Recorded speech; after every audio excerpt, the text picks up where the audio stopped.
buenos días. Bienvenidos a la sesión general del día de hoy, 12 de julio del 2024. El tema que vamos a compartir con ustedes en esta sesión general, pues es de gran importancia para el país. El cáncer de mama, una patología que desafortunadamente afecta de manera fundamental a las mujeres, sin embargo también a los varones, y en este hospital es de gran trascendencia el poder vincular la investigación en el diagnóstico y manejo de esta patología.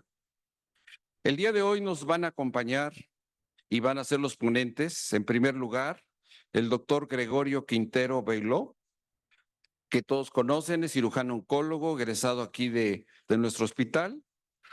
Él es el jefe de la unidad de tumores mamarios del servicio de oncología del mismo.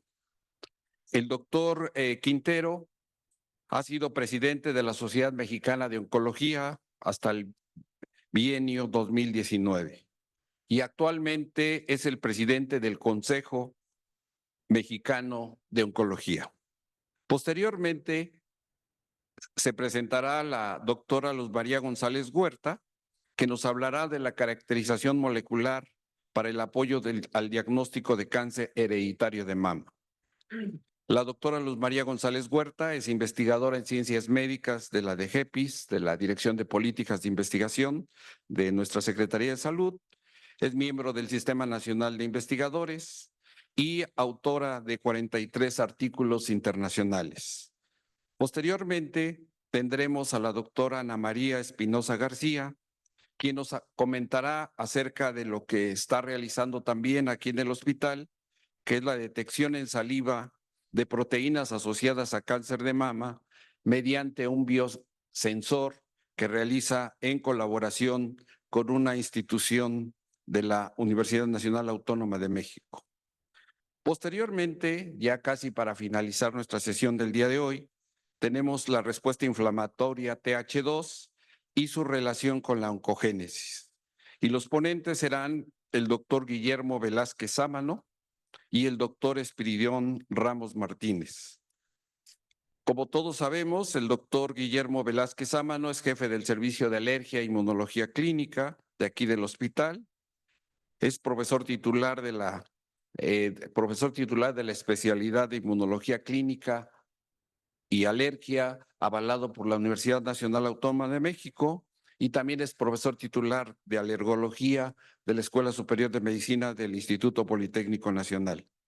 Y finalmente, el doctor Ramos es profesor de Inmunología de la Facultad de Medicina de la UNAM, académico de la Unidad de Medicina Experimental y del Servicio de Alergia, Inmunología Clínica y Alergia.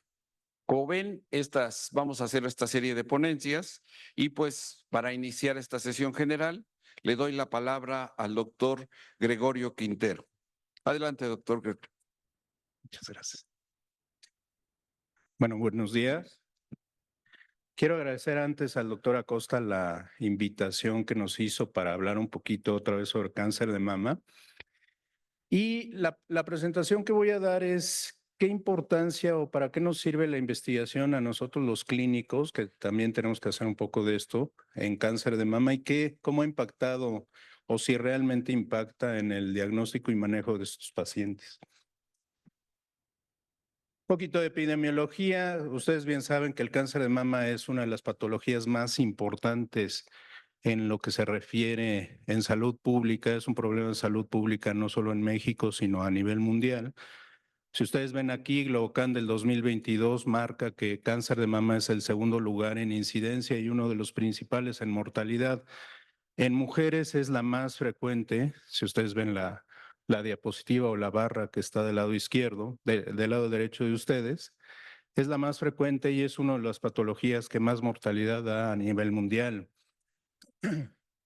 2.400.000 pacientes más o menos de cáncer de mama se diagnostican al año, alrededor de 700.000 muertes al año. Una prevalencia de 5 millones es la que más prevalencia tiene en el mundo.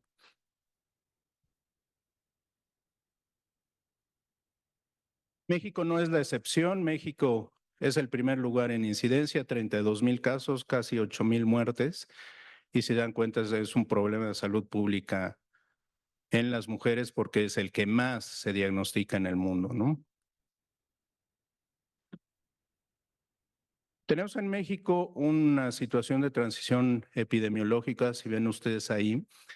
Para el año 2000, la mayoría de los pacientes que se diagnosticaban estaban en etapas 3. Hoy en día hemos sustituido esta etapa 3 por etapas 2, pero estamos muy lejos de hacer detección oportuna. Si ustedes ven en el recuadro de Estados Unidos, la mayoría de los pacientes se diagnostican en etapa 0 y 1, más del 50% de los pacientes.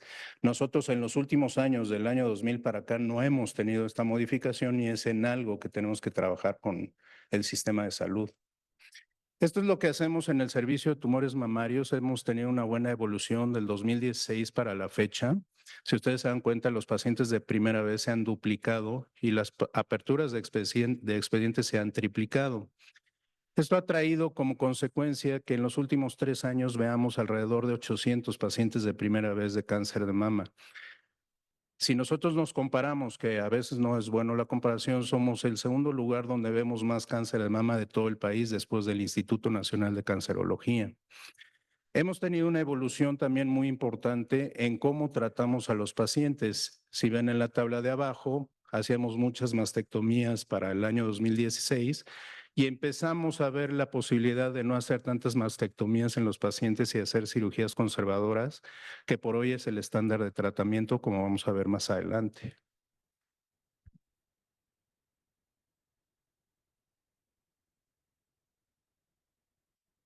La investigación impacta es una pregunta. ¿La investigación sirve para cáncer de mama? Vamos a ver qué es lo que podemos desglosar de esto. Estas son las etapas, como clasificamos nosotros a los pacientes, esto ya lo conocen, es lo habitual en cáncer, no solamente en cáncer de mama. Eso es como habitualmente los clasificamos. Pero desde el año 2000 llegó este artículo que es sumamente interesante, que es de Perú. Perú es un autor que lo publicó en Nature, porque se dieron cuenta que los pacientes de cáncer de mama no todos evolucionan igual. Tienen ciertas características moleculares que los hacen ser diferente. Y este artículo dividió a los pacientes en una clasificación molecular, básicamente en luminares SER2 y triples negativos, que impactó directamente en el tratamiento. Esto requirió investigación por parte de estos médicos para poder llegar a esta conclusión. En lo que se refiere a imagen, ustedes pueden ver de este lado lo que es una mastografía analógica y todas las demás, una mastografía digital, una tomosíntesis, una resonancia magnética, una mastografía por emisión de positrones, un PET e incluso una resonancia magnética con emisión de positrones. Para poder llegar a esto se hizo investigación. Para poder llegar a esto, llegamos a la conclusión qué pacientes se benefician de esto. A excepción de esta que están viendo aquí, esta es una paciente que tratamos que por mastografía no se veía la lesión y vean cómo sí se ve por mastografía por emisión de positrones. Utilizamos la tecnología y la investigación para llegar a este punto. Inteligencia artificial es lo que viene y van a haber muchas investigaciones en cuanto a esto, ya hay mucho hablado de esto, sobre todo cómo la inteligencia artificial va a ayudar a los radiólogos y va a ayudar a los patólogos para poder tomar decisiones de una manera más certera. Les recomiendo esta revista, es muy interesante, es Annals of Surgical Oncology. Nosotros los oncólogos, los cirujanos oncólogos la leímos mucho y hace constantemente una serie de editoriales que lo divide así, pasado, presente y futuro. Es muy interesante, si lo pueden leer, léanlo. Y voy a utilizar esto un poquito para la siguiente parte de la plática.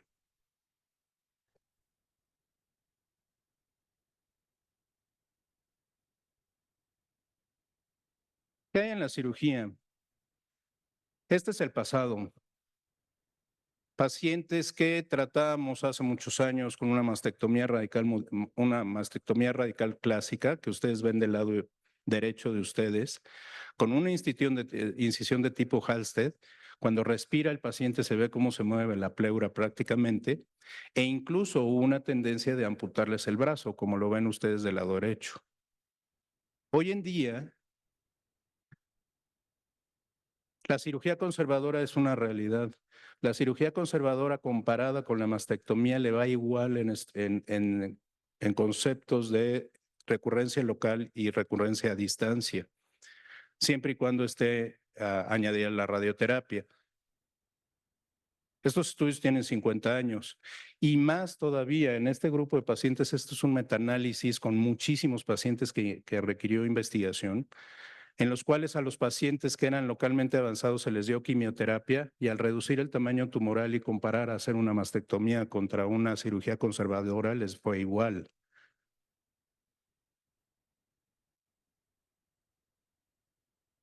Un 1,5 millones de pacientes revisados en este artículo. Es impresionante cómo la cirugía conservadora, incluso en términos de control local y a distancia, les va mejor, al parecer, por todo el tratamiento multimodal que tienen los pacientes. Eso es lo de hoy. Este es el presente. Pacientes que tienen localmente avanzados o tempranos que se puede hacer cirugía conservadora, lo hacemos con cualquiera de las técnicas que ustedes se puedan imaginar, incluso con técnicas oncoplásticas como en esta paciente que operamos nosotros. Les va bien y el resultado estético es muy bueno y en términos de calidad de vida les va mejor e incluso probablemente en control local y sistémico. ¿Cuál es el futuro? El futuro es a lo mejor no operarlos. Este estudio es sumamente interesante y se está haciendo en todo el globo. Si ustedes se dan cuenta, son 5 estudios en todos los continentes del mundo, en pacientes con carcinoma in situ. Probablemente solamente biopsiarlos, darle tratamiento y con eso es más que suficiente sin operarlos. Y este es un estudio sumamente interesante que se está llevando a cabo, lo está llevando Henry Curer en el MD Anderson, en pacientes que se les da neoadyuvancia y con muy buenas respuestas, no operarlos y dejarlos en seguimiento.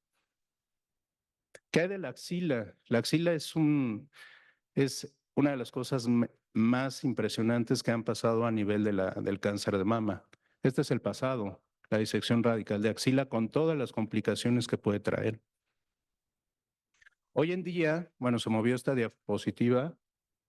En pacientes que son N0 no es necesario hacer la disección axilar. Y llegó este artículo de Armando Giuliano que en pacientes que son N1 con 1 o 2 ganglios, comparando un lado con el otro, o sea, comparando hacer disección axilar contra no hacerla, les va exactamente igual. Este artículo cambió el tratamiento de los pacientes con cáncer de mama. No solo eso, en pacientes que requieren neoadyuvancia y que son N0 iniciales, se les da neoadyuvancia, es importante entender que no hay que hacerles disección de axila y todos estos artículos mencionaron y demostraron esto.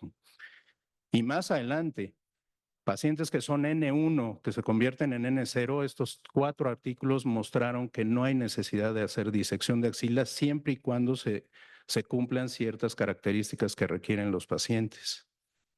Entonces, esta es la realidad. Ya hacer disecciones axilares en este grupo de pacientes ya no es mandatorio y podemos hacer un ganglio centinela siempre y cuando sean N0 o N1 que hayan tenido buena respuesta. ¿Cuál es el futuro? Van por los N2 y N3. Pacientes que tienen N2, conglomerados ganglionares o tumores en supra e infraclaviculares que tienen buena respuesta a la quimio, probablemente no haya que hacerles el ganglio centinela, no haya que hacerles la disección axilar. Nosotros aquí en el servicio tenemos un trabajo de esto en conjunto, estamos viendo para tener en conjunto del Memorial, que es el que lo está haciendo, porque en Estados Unidos hay pocos N2 y aquí tenemos muchísimos N2 y analizamos cierta información en este grupo de pacientes. Más allá de esto, este estudio es muy interesante, quizá ya no hacer ni siquiera ganglio centinela con puro ultrasonido, analizar a los pacientes que son de buen pronóstico y no hacerles disección axilar ni ganglio centinela, hacia allá está pasando en el mundo. ¿Qué del tratamiento sistémico? El tratamiento sistémico es muy interesante. Este es el pasado, todos los pacientes iban a quimioterapia, absolutamente todos, y todos iban a la misma quimioterapia. No había segmentación de ella. El presente ha ido cambiando esta situación. Sparano en este año hizo un artículo en el cual empezó a segmentar a los pacientes que son luminales y les hizo una firma genómica. Las firmas genómicas tienen ciertas características para ver si son de alto o de bajo riesgo.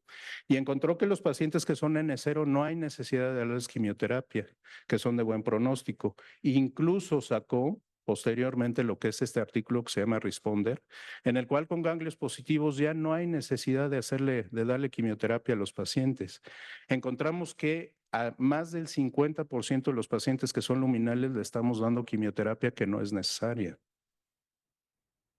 Y de ahí salieron todas las firmas genómicas que conocemos, Oncotype, MammaPrint, Prosigna, Endopredict. Podemos utilizar estas herramientas que incluso son costo-beneficio para los hospitales. Y toda la serie de plataformas que encontramos en líneas para tomar decisiones si los pacientes van a requerir quimioterapia o solamente hormonoterapia, radioterapia y demás. Esta firma es muy interesante que se llama Magui, que es un algoritmo matemático que compara los resultados de las firmas genómicas y son muy semejantes en relación con la firma genómica. El futuro, terapia basada en genes, eso es lo que va a empezar a ver en oncología y en mama ya hay un ejemplo, hay terapia dirigida específicamente para pacientes que tienen mutaciones de BRCA. Los inhibidores de PARP es una realidad en la actualidad y no solo para metastásicos, sino en adyuvancia en algún grupo de pacientes. Y ese es el futuro. Radioterapia ha tenido cambios, por supuesto. Este es el pasado. Bombas de cobalto, simulábamos a mano, esto todavía me tocó verlo a mí, que con una placa simular al paciente. Todos los pacientes se radiaban sin excepción. Como saben ustedes, hoy en día se radia la mama, se les da 50 Grays en 25 fracciones, pero han habido estudios muy interesantes que ven ustedes aquí. Este estudio START es sumamente interesante en el cual 40 Grays en 15 fracciones en pacientes seleccionados les va igual. La pandemia trajo lo suyo. Hizo este estudio que se llama Fast Forward. Los pacientes no tenían que estar en radioterapia tanto tiempo, entonces comparó el estándar de 40 Grays contra 26 Grays y les fue igual, pacientes seleccionados.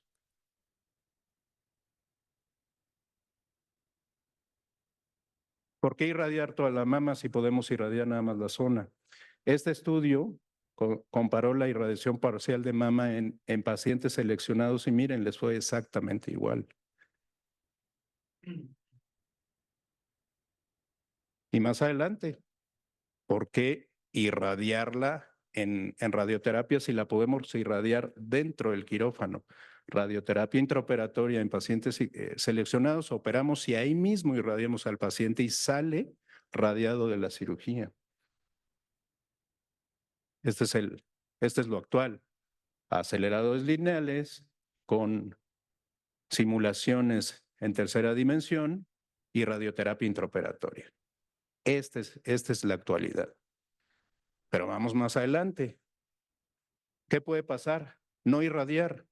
Pacientes con carcinoma in situ, utilizamos firmas genómicas, este es Oncotype RT, en el cual los que son de bajo riesgo no hay necesidad de irradiarlos. Decision RT, también los de bajo riesgo, les va igual si los radiamos o no. Y los infiltrantes, salió esta firma que se llama Polar, esta fue el año pasado, la presentaron en San Antonio. Vean los pacientes de bajo riesgo, no hay necesidad de irradiarlos. Y más adelante, los de muy buen pronóstico, que son luminales, pequeños, grado 1 y grado 2, no necesitamos ni hacerle firma. No hay necesidad de radiarlos. Les va igual. Y más adelante, en clinical trials, MD Anderson, si no los operamos y tienen buena respuesta a la quimio, los pacientes que son ER2 y triples negativos, pues también no hay que radiarlos y mantenerlos en seguimiento. Esto implica una serie importante de pacientes que se están investigando y la investigación es sumamente importante. ¿Qué quiere decir? Estas son las últimas guías de NCCN que utilizamos mucho en los servicios. Todos ellos ya empezaron a sacar en todas las guías esto. Es importante hacer investigación para poder meterlas dentro de las guías. ¿Qué tanto se investiga de cáncer de mama en el globo? Esa es una pregunta que Cuando yo estaba haciendo la plática dije, ¿y qué tanto hacemos nosotros en el servicio de oncología en mama? 2026, 36,000 artículos en revistas indexadas, impresionante, 100 artículos al día, solo de cáncer de mama. México, entre más desarrollado es el país, más artículos tiene. No llegamos al 5% de Estados Unidos, pero bueno, hay que trabajar en esto.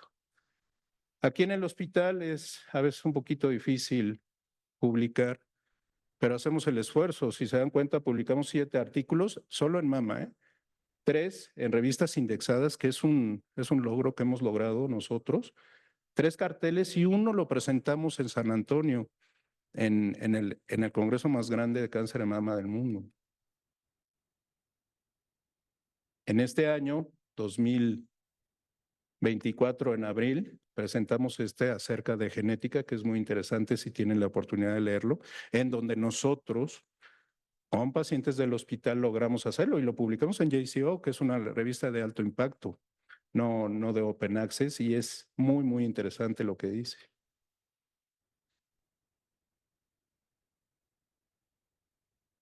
Ya para ir finalizando, la investigación, la observación es una parte importante en el ser humano. Nosotros siempre que observamos nuestro medio queremos saber qué pasó. Podemos hacer cosas tan interesantes como música, pintura, y eso lo da la investigación. La tecnología con la que nos movemos hoy en día lo da la investigación. Las guerras, lo negativo también lo da. Y medicina no es la excepción. Medicina, los avances tecnológicos impactan directamente en el tratamiento de los pacientes. Tenemos insertados en el genoma la investigación. Desde que vemos a los pacientes estamos investigando, desde que vemos nuestro entorno estamos investigando. Y para cerrar les quiero compartir un poquito de la experiencia que hemos tenido. Como saben ustedes, yo fui presidente de la Sociedad Mexicana de Oncología. Aquí arriba está Armando Giuliano, el que modificó el ganglio centinela a nivel de todo el mundo. Tuvimos la oportunidad, él era presidente de SCO, yo era presidente de SMEO, hicimos algunos acuerdos internacionales y compartimos, lo trajimos al Congreso Nacional. Aquí abajo está Joe Esparano, el que modificó la quimioterapia en luminales. Tuvimos la oportunidad de llevarlo a Guadalajara a uno de los congresos. Charles Balch, un extraordinario médico que ha modificado el tratamiento de melanoma y ganglio centinela no solo en la axila. Y aquí otra vez Armando Giuliano, Susan Klimber, que es una súper investigadora en márgenes de cáncer de mama.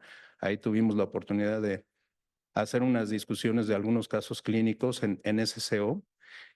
Lamentablemente no tengo la foto, pero esta persona, para quien no lo conozcan, es Harald Surhausen. Harald Surhausen ganó el premio Nobel por el virus de papiloma humano y lo que tiene que ver con cáncer cervicuterino.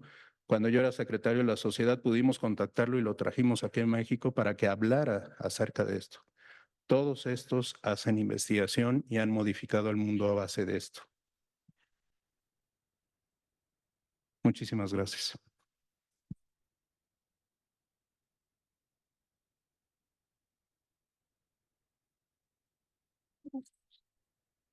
Buen día. Para continuar con el programa, me voy a permitir presentar un tema. El título del tema es Caracterización molecular para el apoyo al diagnóstico de cáncer de mama. ¿Por qué se derivó esta propuesta en la dirección de investigación? Bueno, se derivó… Uy, no cambia. ¿Dice el de arriba? No cambia. ¿Me puede pedir dar la siguiente diapositiva, por favor? La propuesta se derivó del proyecto de investigación en el cual funjo como investigadora principal, que se titula La caracterización del perfil génico en el síndrome de cáncer hereditario de mama y ovario. Recordemos que ya el cáncer de mama hereditario ya no viene solo, siempre viene casi acompañado con cáncer de ovario. En la misma paciente o en la misma familia, varios miembros están afectados. ¿Cuál es el objetivo de este proyecto que está registrado en la dirección de investigación? Pues precisamente es identificar a lo largo de la secuencia del DNA los genes que están involucrados y el cambio molecular que tienen y que están provocando la presencia del cáncer de mama y cáncer de ovario. Ahí está. Bueno, retomando, sabemos que el cáncer de mama puede ser hereditario y que es el 10% de los cánceres de mama. ¿Por qué la importancia? A pesar de que es bajo el porcentaje, la importancia es que volvemos a lo mismo. En una misma familia puede haber más de 2, 3, 4, 5 afectados de cáncer, que esto implica un gasto económico y sociopsicológico para los pacientes y para las familias. Nosotros nos enfocamos básicamente al estudio del cáncer hereditario. Cáncer somático es cuando es un cáncer de novo, que no hay antecedentes aparentemente en la familia, y cáncer germinal es que hay antecedentes en la familia y que se encuentra en todas las líneas celulares del paciente. Sabemos que todo no es genética. El cáncer sí efectivamente tiene un origen genético, pero no todo es de carácter hereditario. El origen genético puede ser una característica, una carga fuerte, sin embargo, hay factores externos que pueden influir, como los factores ambientales, factores endógenos, como las hormonas. De acuerdo a la literatura, del 50 al 80% del cáncer de mama hereditario ha sido atribuido a mutaciones de los genes BRCA1 y BRCA2, que son genes supresores. Al inicio en biología molecular usábamos mucho la técnica que nosotros llamamos técnica de estándar de oro, que es la secuenciación de Sanger. Sin embargo, tiene sus limitantes. Una secuenciación de Sanger únicamente me puede secuenciar en 60 minutos un fragmento de 800 pares de bases. Más adelante vamos a hablar un poquito de la secuenciación de nueva generación. Como vemos aquí, nuestros genes implicados son demasiado grandes, abarcan un gran fragmento del DNA. Para estudiarlo por Sanger era imposible. Entonces nosotros en nuestro proyecto de investigación nos propusimos implementar, primero estandarizar las técnicas de biología molecular, porque lo podemos leer en los artículos internacionales. Sin embargo, lo más importante es hacerlo en nuestra institución, saber que tenemos la capacidad científica y metodológica para llevarlo a cabo. Pues nos dimos a la tarea. Bueno, nada más para enseñarles que BRCA1 y BRCA2 son genes muy extensos que constan de 23 y 27 exones y que no hay una zona caliente, un hotspot. A lo largo de esos 23 y 27 exones hay mutaciones de sentido equivocado, mutaciones de paro o de corrimiento de marco de lectura. ¿Por qué? Porque BRCA1 y BRCA2 son genes supresores, que quiere decir que están implicados en una vía de señalización que ellos mismos pueden activar otros genes que nos van a ayudar a reparar el DNA, entre otras cosas más.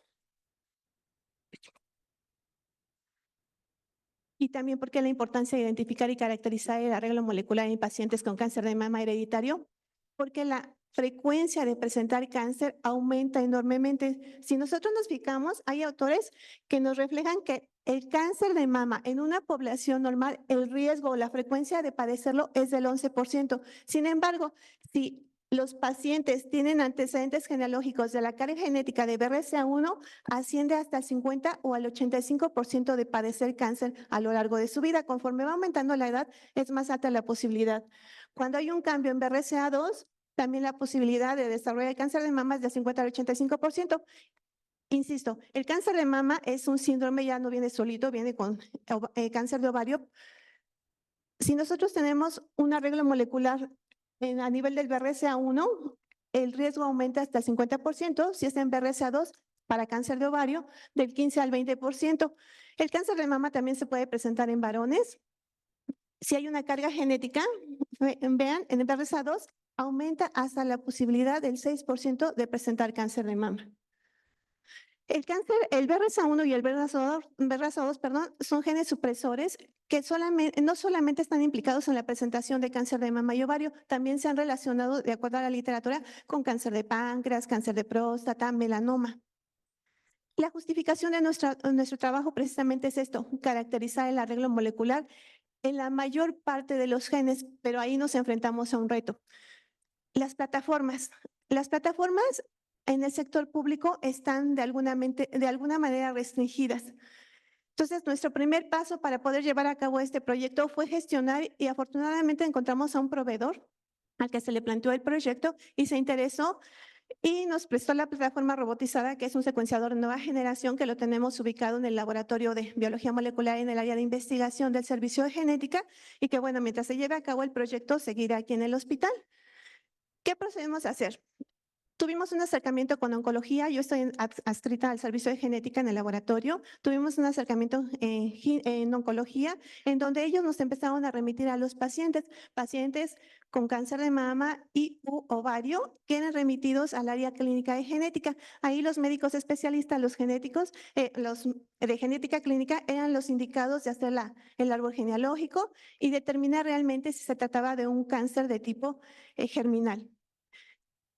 Además de ello, pues con las pruebas, apoyados con las pruebas de laboratorio y de patología, pues bueno, confirmábamos que cumplían con nuestros criterios de inclusión y procedíamos nosotros a hacer la toma de muestra de sangre periférica. Recordemos que para empezar hay que enfrentarnos con las limitantes que tiene el tomar una muestra de sangre a las pacientes oncológicas. Parecería tan fácil, pero es una muestra a veces difícil de obtener.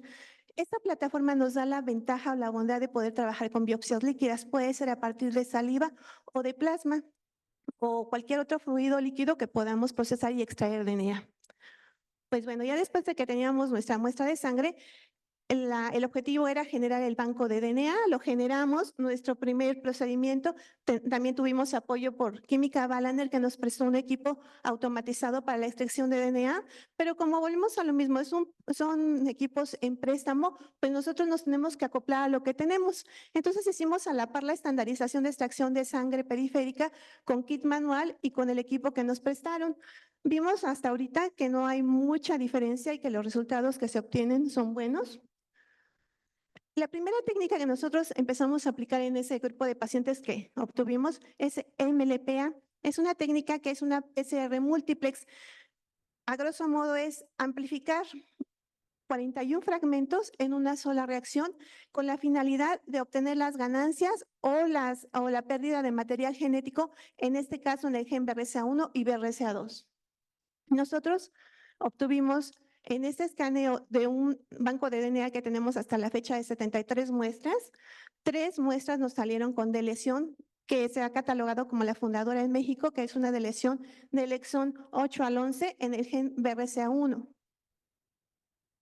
Y pues bueno, aquí les presento la plataforma robotizada que tenemos ahorita en calidad de préstamo. Hay 2 tecnologías muy fuertes. Cuando nosotros empezamos el proyecto fue en 2018-2019 y las tecnologías es Illumina y Thermo Fisher. Ahorita hay más en el mercado, pero una de las más fuertes era Thermo Fisher. Afortunadamente el proveedor nos dio el préstamo de este se llama el Ion Chef, el Ion S5 y el Ion Report. ¿Qué bondades tiene este equipo? Pues bueno, para que yo haga secuenciación de nueva generación es analizar todo mi genoma o parte de genes que me interesan en una sola corrida en poco tiempo. Poco tiempo estoy hablando hasta de 4 o 5 horas a analizar. Nosotros generamos las bibliotecas. Tenemos, imagínense, todo el DNA de nuestras células. De ese todo DNA me importan solamente ciertos genes. Entonces tengo que hacer librerías, tengo que cortar el DNA y esas son como unos libritos que yo les llamo librerías. Esas librerías las genero como templado y esos templados son los que van a ser secuenciados y que van a ser el blanco para encontrar las mutaciones. En este caso, el primer panel que nosotros ocupamos fue el Oncomine BRCA1 y BRCA2. Es decir, únicamente íbamos a buscar esos genes, las mutaciones en esos genes. ¿Qué tiene de plus la plataforma de Thermo Fisher? Tiene un equipo que se llama Ion Report. Ese Ion Report es un software que está conectado a nivel mundial y que tiene la bondad de, si sale una mutación el día de hoy en China y está reportada en la base de datos, el equipo me hace el pareamiento de lo que yo obtuve de los resultados de mi paciente con lo que acaba de ser publicado la mañana del día de hoy.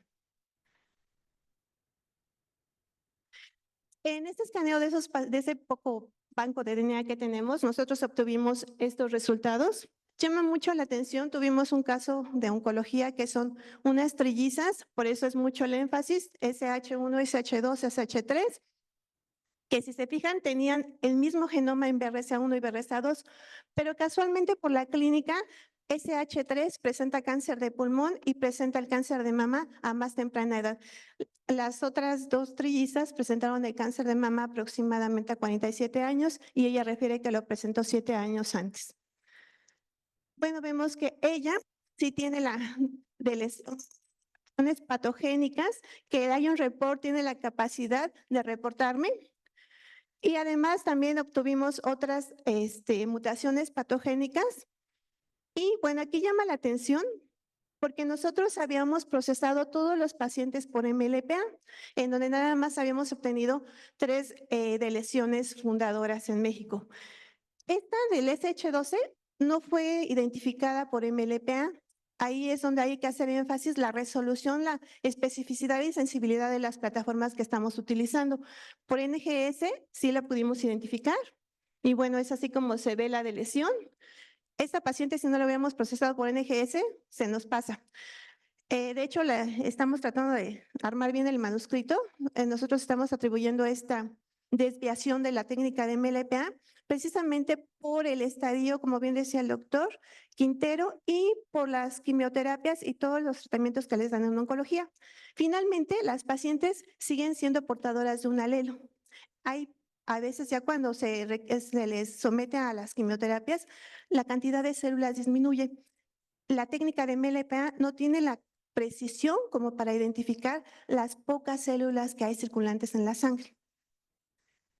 Bueno, ¿qué hacemos después de haber identificado un arreglo molecular en BRCA1 o BRCA2?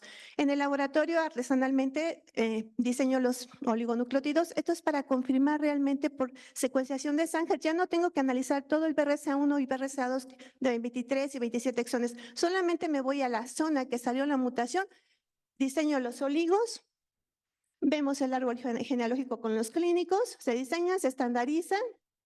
Y bueno, se hace secuenciación de Sanger. En este caso, nosotros obtuvimos una duplicación de 8 pares de bases, 9 pares de bases. Y bueno, ¿qué es la garantía que se da en este protocolo de investigación? Se obtiene el arreglo molecular y para eso tenemos que trabajar en equipo. Están los médicos genetistas que son quienes interpretan los resultados y son los encargados de dar la asesoría genética a los pacientes cuando ellos lo requieren, porque este es un tema un poco delicado con respecto a la ética. Hay pacientes que dicen, sí, yo te doy la muestra, pero no me digas, no quiero saber ni vivir con la carga emocional de que soy portadora y que puedo transmitirle la información a mis hijos. Entonces yo creo que también la parte de genética y el análisis genómico es una parte muy delicada y hay que ver hasta dónde podemos llegar en la investigación, qué es lo que queremos hacer, qué es lo que podemos hacer y qué es lo que el paciente nos permite hacer, porque en la actualidad debemos de considerar que la autonomía del paciente debe ser muy respetada. Bueno, en resumen, pues nosotros obtuvimos esto, mutaciones fundadoras del 8 al 11, un 3.3%, mutaciones reportadas en México, un 23.33%, y las no reportadas en México fueron 2. Nosotros con estos resultados, bueno, aquí, como les comentaba, cuando nosotros obtenemos el resultado por ética profesional, nosotros no se lo damos al paciente, aunque yo sea la investigadora principal, puesto que no soy médico de formación, soy química. Entonces nos dirigimos a los médicos, la doctora María del Refugio, el doctor Sergio Cuevas, que son los médicos que están anexados al proyecto de investigación y que son los que hacen la asesoría genética, y el doctor Jaime Toral, que gracias a este proyecto se ha hecho una vinculación a nivel del Estado de México. Entonces yo creo que también la investigación abre pautas para no solamente quedarnos en nuestra institución, sino para brindar el apoyo de investigación a otras instituciones. Y bueno, esto nos dio pie a, tuvimos un estudiante de maestría que, bueno, también gracias a sus méritos y logros propios, la UNAM le dio mención honorífica. ¿Por qué? Por el impacto socioeconómico que puede tener la implementación de esta técnica a nivel institucional y por qué no pensar en un futuro a nivel nacional. También tuvimos la oportunidad de evidenciar, de evidenciar estas 2 mutaciones que ya estaban reportadas en poblaciones europeas y asiáticas, pero no estaban reportadas en población mexicana. Mandamos la revista Salud Pública y retomando lo que decía el doctor Quintero, son artículos de 2,000, 20,000, 50,000 pacientes y nosotros con nuestros 32, 70 o los pocos pacientes que teníamos, era difícil colocar en una revista de mayor impacto. La revista de Salud Pública es una revista indexada con impacto. Y bueno, el editor nos mencionaba el interés que tenía de la difusión de esta técnica que se está haciendo aquí en México y en una institución como es el Hospital General de México, que está considerado como uno de los hospitales más grandes a nivel Latinoamérica. Y bueno, también nos ganamos un premio en el Congreso del año pasado por el mejor cartel en el Congreso de Genética. No nos quedamos hasta ahí. Como mencioné, no solamente hay 2 genes que están implicados en cáncer de mama. Ahorita el siguiente paso es, diseñamos nosotros ya un panel de 300 genes que es meramente experimental para seguir analizando los genes que no pudimos identificar en los pacientes que dejamos descubiertos. Y bueno, esto sería todo. ¿Cuál es otra de las objetivos que tenemos muy ambiciosos? Medicina de precisión en un futuro y sobre todo estandarizar, proyectar esta técnica a nivel de apoyo de la institución. Como bien dice el doctor Quintero, necesitamos aplicar técnicas de biología molecular y qué mejor que hacerlo en nuestra institución y que no se vayan las pruebas o no las muestras a otras instituciones y que se pierden, que finalmente, hasta donde yo sé, a nivel nacional no hay ninguna institución pública que lo lleve a cabo. Entonces, pues bueno, y ya nada más finalizo, perdón por la carrera, pero ya estoy en tiempo, agradecer a las personas que están en el proyecto de investigación y bueno, sería todo de mi parte.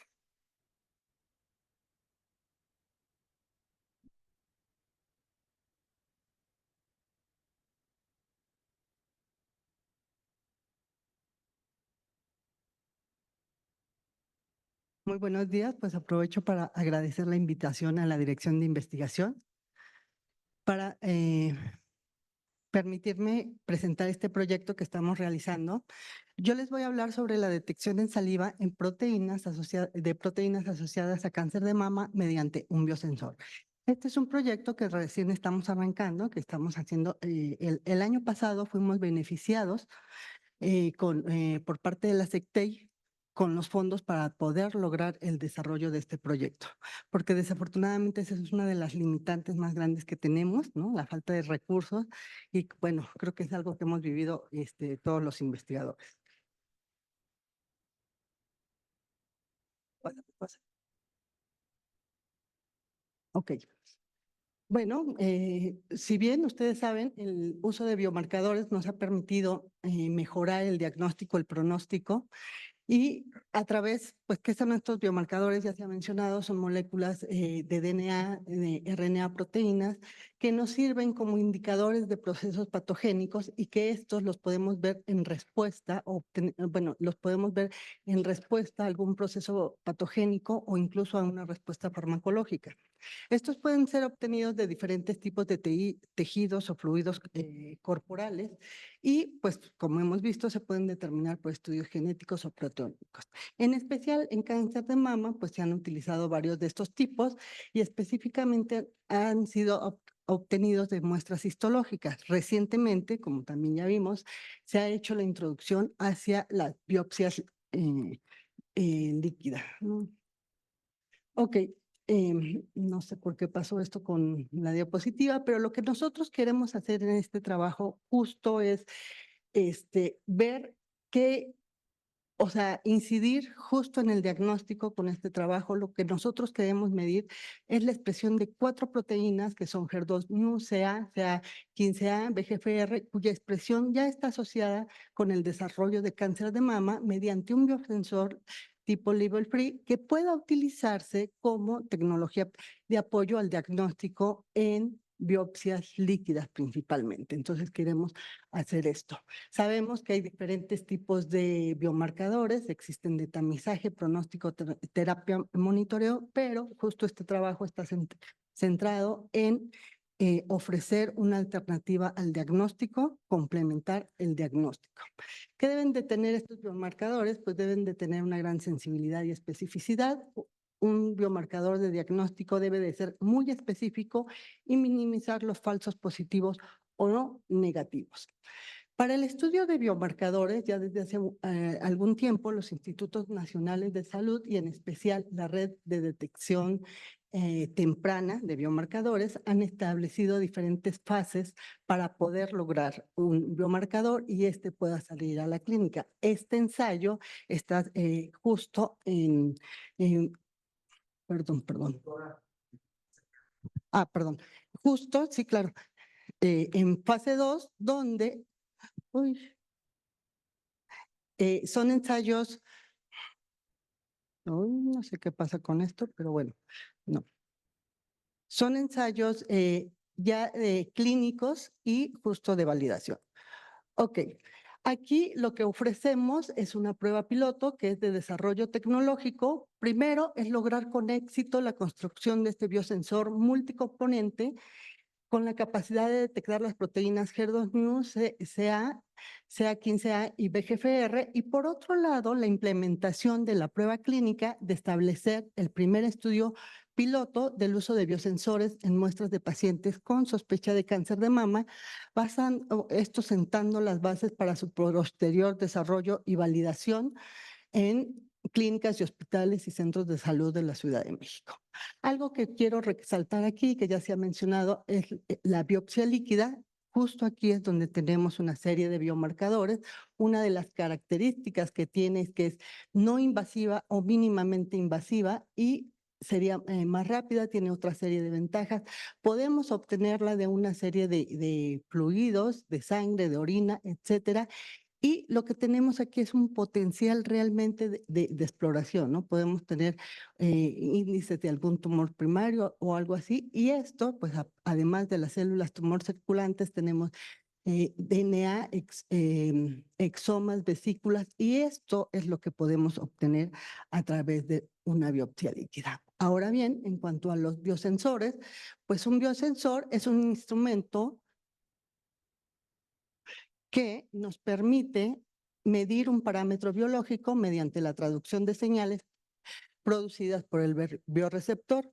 Lo que tenemos aquí es nuestro bioreceptor, que podemos utilizar anticuerpos, enzimas o aptámeros. Estos se van a unir a su ligando. Esto a través va a conectarse o va a traducir la señal a través de estos electrodos, que pueden ser de diferentes materiales, oro, platino, carbono, y esto nos va a dar un procesamiento de señales. ¿Cómo se da la funcionalización de este electrodo? Bueno, primero tenemos nuestro soporte, estos son unos grupos TIOL, tenemos la unión de la adición de estos grupos TIOL, después viene la adición de nanopartículas, estas son nanopartículas de oro, la unión de los aptámeros, que son moléculas de DNA de cadena sencilla altamente sensible, y posterior a esto se va a dar la unión a sus proteínas blanco. Estas proteínas blancos son las que van a estar en la muestra en la biopsia líquida. Primero, lo que queremos lograr, pues, es justo este biosensor multicomponente. Multicomponente son 4 proteínas que ya les había mencionado que podemos ver. Y la característica principal que tiene es esto, label free, que es libre de marcaje, que no utiliza otras moléculas y que esto le da ciertas ventajas de menor costo y menor tiempo de análisis. Posterior a esto ya viene propiamente el trabajo que nosotros realizamos en el laboratorio, que sería la validación con muestras biológicas, líneas celulares derivadas de cáncer de mama y las muestras de pacientes. Y es aquí donde hacemos la utilización de la biopsia líquida. Nosotros vamos a requerir muestras de saliva y muestras de sangre. Son muestras de pacientes con diagnóstico de cáncer de mama, 30 de ellas positivas y 30 de ellas negativas. Posteriormente ya vendrá el análisis de los datos, las pruebas de validación, sensibilidad, especificidad, los niveles de confianza, establecerlos y ver si podemos lograr realmente establecerlo como una prueba diagnóstico. Ahora bien, yo les voy a presentar, les decía, es un avance que llevamos hasta ahora, lo que hemos hecho. Este proyecto, como se decía desde un principio, es un proyecto que estamos realizando en colaboración con el Instituto de Ciencias y Tecnologías Aplicadas de la UNAM, específicamente con el Laboratorio de Dispositivos Biomédicos que dirige la doctora Celia Sánchez, y este es nuestro prototipo de diseño. ¿Qué viene aquí? Viene la construcción del biosensor, viene el diseño y de los moldes en la plataforma del biosensor, viene la fabricación y la impresión de los moldes en 3D, el moldeo suave de las celdas del biosensor, el armado de los circuitos eléctricos y la unión al detector de señales. Este sería el prototipo. A continuación, aquí les muestro, bueno, esto sería el diseño de los moldes al biosensor por este software. Aquí tenemos lo que sería la impresión en 3D, en PDMS, los moldes. Esto es cuando ya se coloca directamente la celda sobre el biosensor en PDMS y se da la unión a los portaobjetos. Aquí tendríamos donde va a ser el contenedor de la muestra y este es el biosensor. perdón, y este es el orificio, y después vendría lo que sería la conexión a los circuitos eléctricos, la unión de la celda base al electrodo, el armado y circuito eléctrico del biosensor, y por último, pues la conexión directamente con el detector de señales. ¿Qué hemos hecho hasta ahora? Bueno, también ya se han hecho las primeras mediciones, las mediciones del biosensor con nanopartículas de oro. Hicimos también mediciones del biosensor con dos proteínas. En este caso utilizamos dos proteínas que se utilizan como estándar, que es albúmina y hemoglobina. Se hicieron las primeras curvas de concentración y están pendientes, pues, realizarlo hacia nuestras proteínas de interés. ¿Qué tenemos?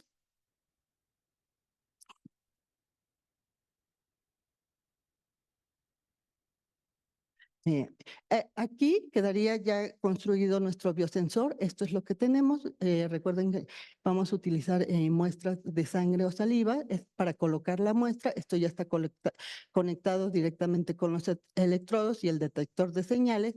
Tendríamos las nanopartículas de oro unidas a los aptámeros, y aquí justo con la muestra proveniente de los pacientes, la biopsia líquida, solo va a reconocer a las proteínas específicas para esto. Ahora bien, estos son los primeros análisis, estos son los análisis de las señales eléctricas que ya se realizaron con nuestro software, son espectros de impedancia eléctrica, y aquí lo que tenemos, esto es para la medición de albúmina, tenemos la comparación del método óptico con el método eléctrico. Aquí logramos este nos dio una menor linealidad que el método óptico y una R de 80 y esta de 98.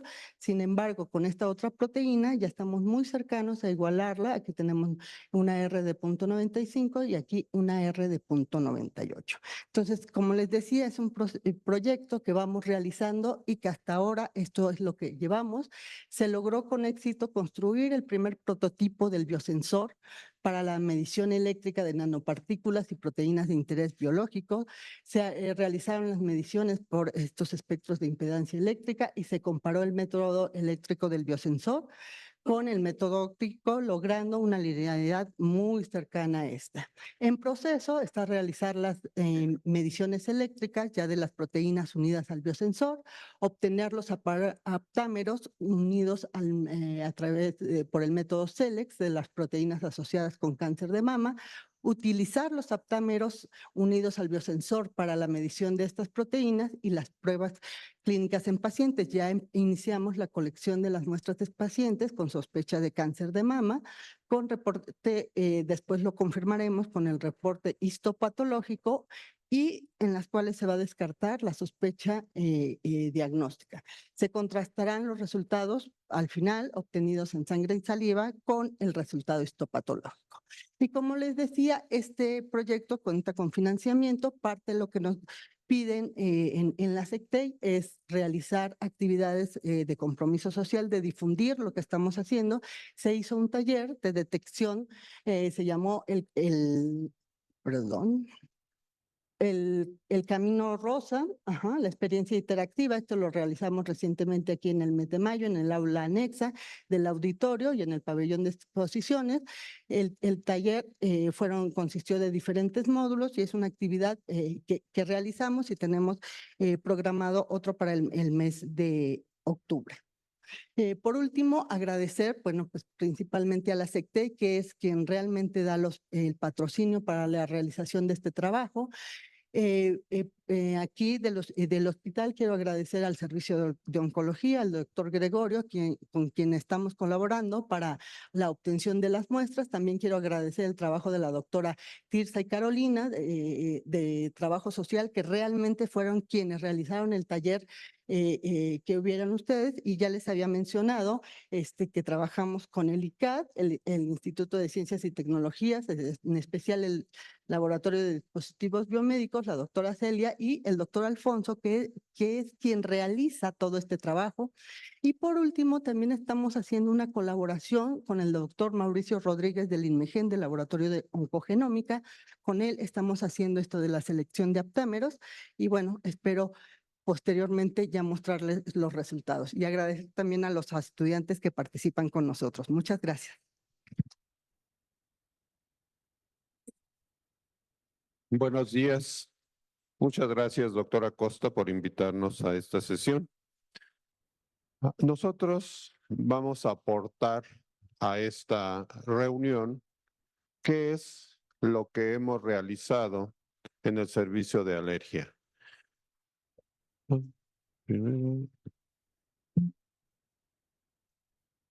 Cuando un antígeno está en contacto con nuestro organismo, se va a montar la respuesta inmunológica. Esta respuesta inmunológica consta fundamentalmente de dos fases. La uno es la inmunidad innata y la otra la respuesta adaptativa.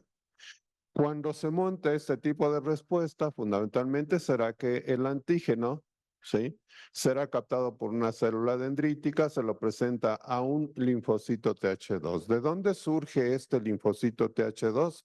Fundamentalmente de los TCD4.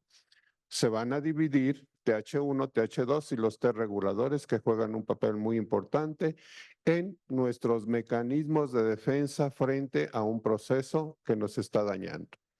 Una vez que este se ha presentado a las células TH2, por supuesto juegan otra gran variedad de células como son las células linfoides innatas y viene una liberación de mediadores químicos. Nosotros consideramos que las células cancerígenas, en este caso, las células malignas, ¿por qué? Porque existe un crecimiento descontrolado de las células en el cáncer. ¿Cómo podemos eliminarlas? A través de la respuesta inmunológica. ¿Cuáles son las células que participan de manera muy importante? Por supuesto, el eosinófilo, el mastocito y el macrófago. Hay de dos tipos, el M1 y el M2. Los que inician el proceso inflamatorio y los que continúan durante todo ese proceso inflamatorio para eliminar los antígenos.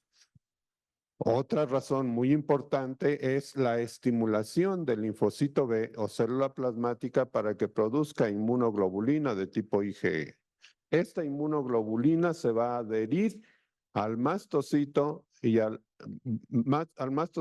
eosinófilo mediante receptores específicos Fc-εR1 y Fc-εR2 para que se liberen después los mediadores químicos.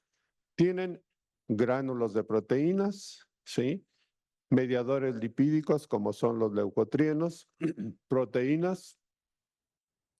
Por supuesto, toda esta variedad de mediadores liberados por el eosinófilo, así como por el mastocito, van a actuar directamente sobre estas células malignas. Una vez que se ha montado esta respuesta inmunológica, tenemos dos mecanismos de defensa. El uno, ¿sí?, que es el mecanismo de daño. ¿En dónde? En las enfermedades atópicas. Pero ¿por qué surge este proyecto de investigación? Surge porque a través de mi observación he visto que no tienen cáncer los pacientes con asma, con rinitis, con dermatitis atópica.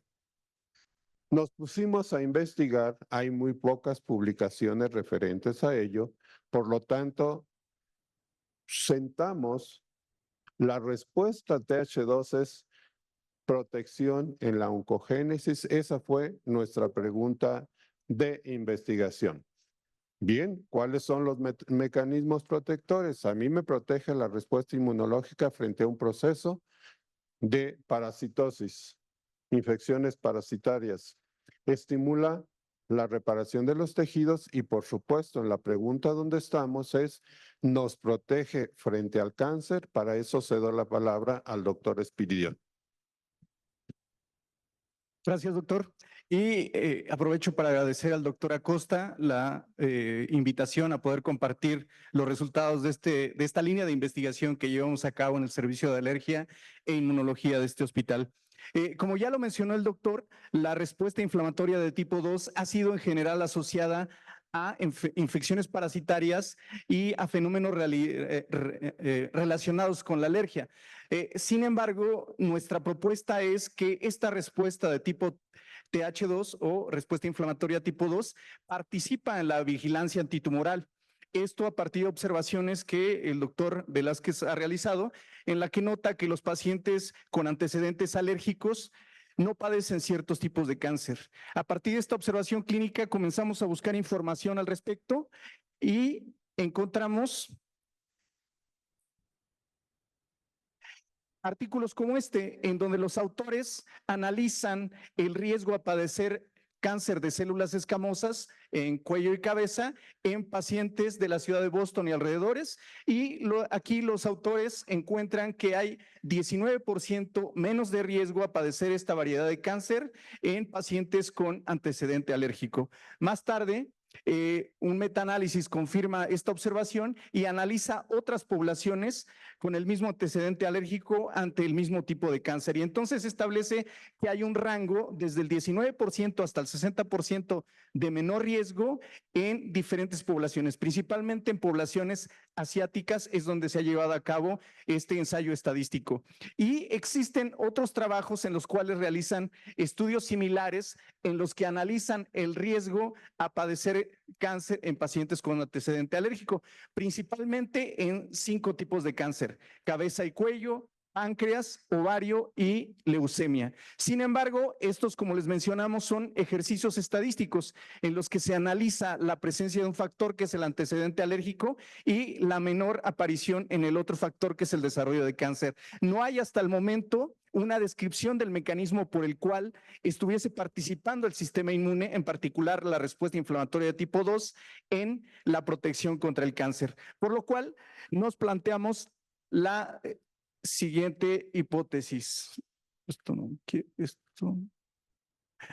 La respuesta inflamatoria tipo 2 favorece la identificación y reducción de lesiones tumorales. Y el primer acercamiento que tuvimos para abordar este fenómeno fue con un proyecto experimental utilizando un modelo de carcinogénesis murina, utilizando estos animales. Son ratones de la cepa VALP-C con los cuales formamos 4 grupos de estos animales de 14 animales cada uno de ellos, en el cual el primer grupo administramos el vehículo conocido como domoso, en el cual íbamos a diluir un carcinogénico conocido como DMBA, que posteriormente íbamos a utilizar. En este caso, este es el grupo control. El segundo grupo fue infectado por un parásito, Hymenopilus nana. Este parásito induce una respuesta inflamatoria de tipo 2 similar a lo que se encuentra en los pacientes alérgicos, es decir, altos niveles de IgE y eosinofilia circulante. Y el tercer grupo iba a recibir un carcinogénico que provoca lesiones tumorales en la piel de estos animales. Y el cuarto grupo, que era el de interés, este recibió la infección que inducía un proceso inflamatorio de tipo 2 y posteriormente la inducción de lesiones tumorales a partir de la inoculación con este carcinógeno. El modelo de carcinogénesis murina consistió en la aplicación de este compuesto, conocido como DMBA, junto a este activador conocido como TPA, los cuales provocan un metabolito que se conoce como diol epóxido, el cual provoca transversiones en al menos 3 oncogenes presentes en el genoma de estos animales, que provoca la transformación maligna hasta neoplasia en la piel de estos animales, provocando lesiones como las que observan en el lomo de este animal.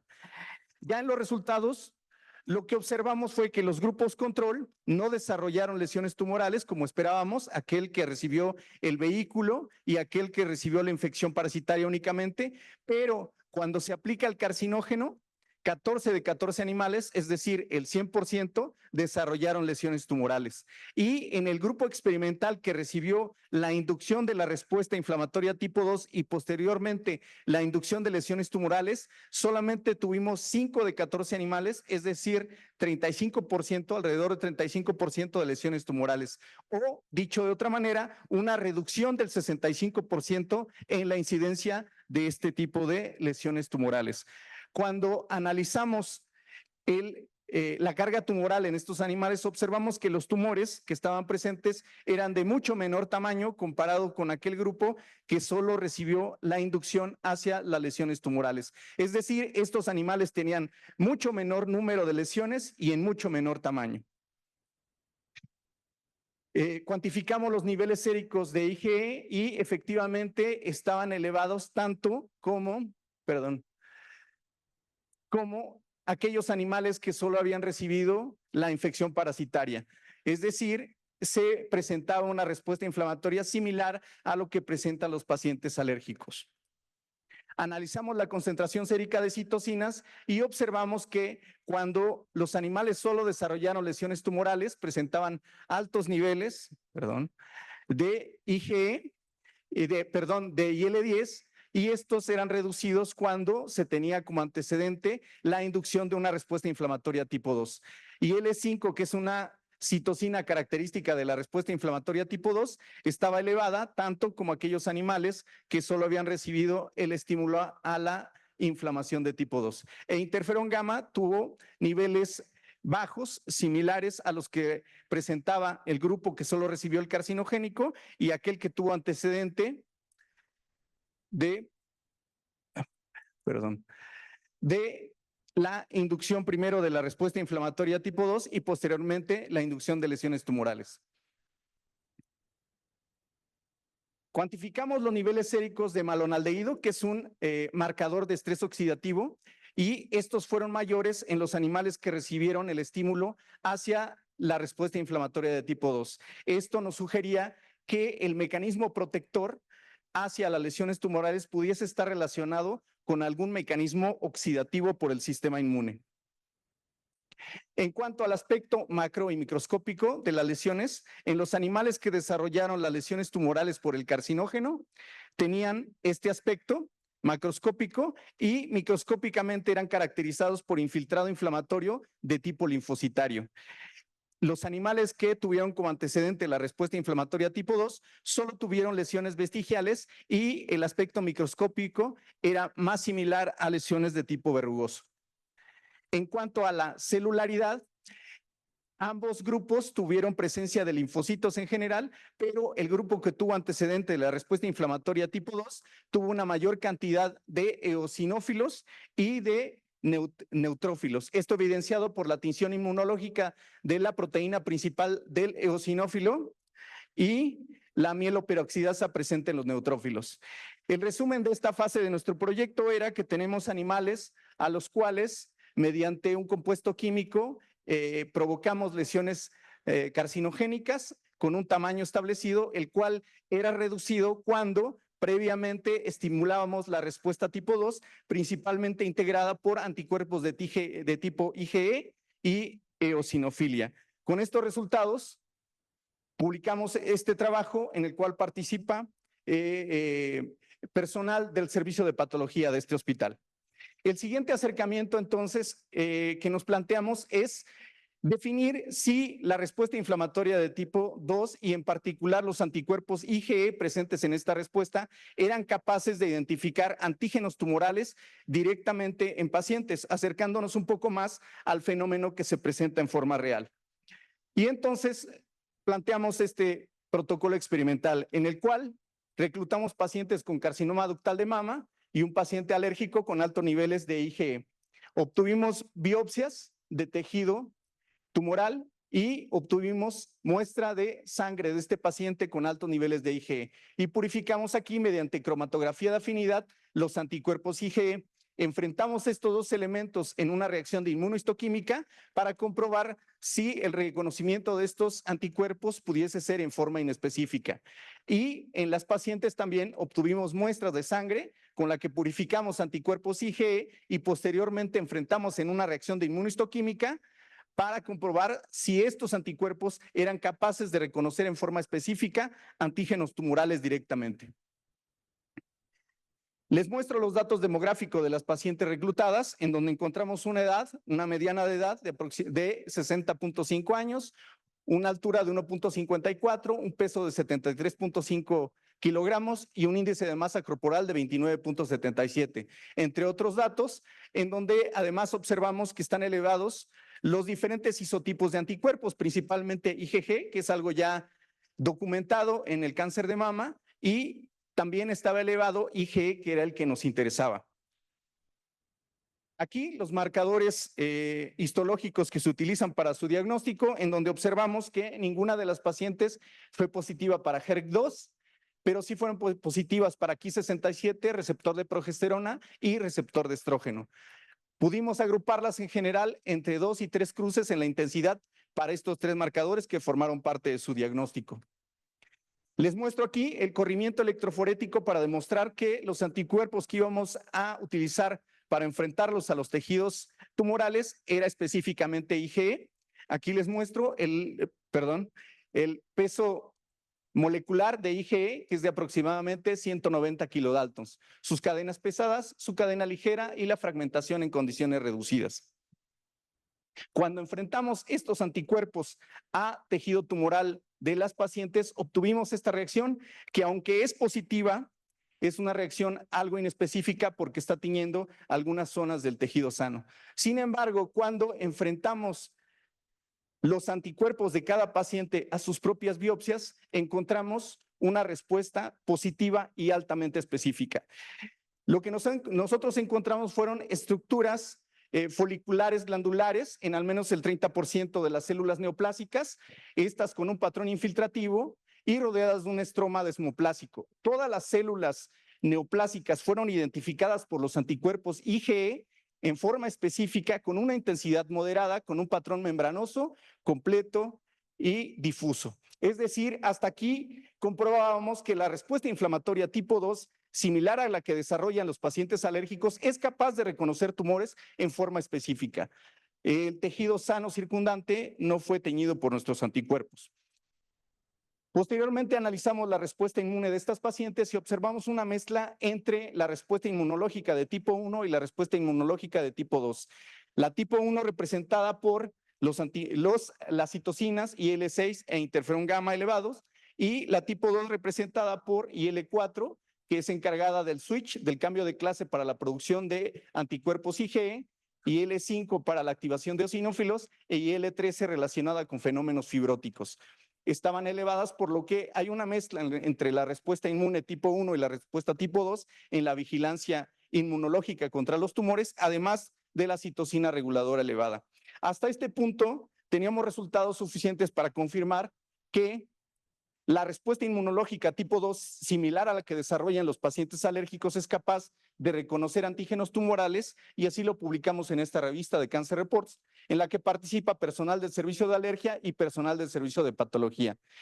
Para posteriores trabajos nos vamos a enfocar en los mecanismos efectores, la celularidad integrada por eosinófilos y células cebadas, en la cual reclutamos ya a residentes del servicio de alergia, María Elena Saavedra Rodríguez y Verónica Policán Juárez, y a una residente del servicio de neumología que comenzará a realizar trabajos similares, pero en variedades de cáncer derivadas de pulmón, Angélica Estefanía Flores. Y bueno, por mi parte, muchas gracias por su atención. Eso es todo lo que quería compartirles.